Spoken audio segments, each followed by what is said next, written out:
చంద్రబాబు నాయుడు గారికి ఆటో డ్రైవర్ల సమస్యలు బాగా తెలుసు. కేబినెట్ మీటింగ్ ఎప్పుడైతే మేము చర్చిస్తామో మా ఆటో డ్రైవర్లకి మేము అండగా నిలబడతామని పదే పదే చెప్తారు. అందుకే ఆటో డ్రైవర్ల సేవ పేరుతో ఈ రోజు ఈ పథకం మన ప్రజా ప్రభుత్వం రూపొందించింది. నేను ఎప్పుడు తిరుగుతున్నప్పుడు ఆటో వెనకాల ఉన్న మీరు ఏదైతే రాస్తారో చదువుతా ఉంటా. ఒక కొటేషన్ నాకు బాగా నచ్చింది.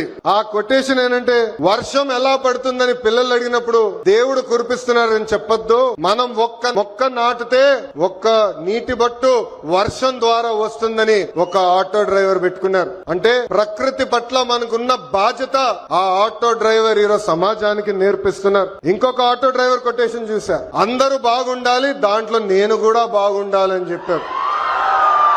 మూడో కొటేషన్, జరా భద్రం భయ్యా మనందరం చల్లగా ఇంటికి వెళ్ళాలి. అంటే స్పీడ్ గా నడపద్దు, ర్యాష్ గా నడపద్దని ఆ ఆటో డ్రైవర్ చెప్పే పరిస్థితి. ఈ కొటేషన్లన్నీ మీకు ఎందుకు చెప్తున్నానంటే, మా ఆటో డ్రైవర్ల మనసు పెద్ద మనసు. ఎవరన్నా బ్యాగ్ మర్చిపోతే తిరిగి వాళ్ళకి అందిస్తారు. ఎవరన్నా పొరపాటున సెల్ ఫోన్ మర్చిపోతే వాళ్ళ ఇంటికి చేర్చుతారు. అంతేకాదు విలువైన వస్త్రాలు దొరికితే ఏకంగా మా పోలీస్ సోదరులు దగ్గరికెళ్లి డబ్బులో లేని వస్త్రాలు దొరికినాయి, ఇది మీరు జాగ్రత్త వాళ్ళకి చేర్చాలని చెప్పే పెద్ద మనసు ఉన్న వ్యక్తులు మా ఆటో డ్రైవర్లు. ఆటో వెనుక నవ్వు తెప్పించే కొటేషన్లు కూడా ఉన్నాయి స్వామి. అప్పు చేసి కొన్నాను నన్ను చూసి ఏడవద్దు అని చూసావిడు.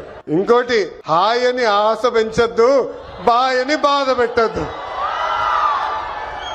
అంటే ఎప్పుడు ఆటో వెనకాల బండి ఉంటే నవ్వుతూ ఉంటాం. సమాజం పట్ల మాకున్న బాధ్యత తెలుస్తుంది. ఎన్ని సమస్యలున్నా ఎన్ని ఇబ్బందులున్నా నవ్వుతూ ఆదరిస్తారు మా ఆటో డ్రైవర్లు.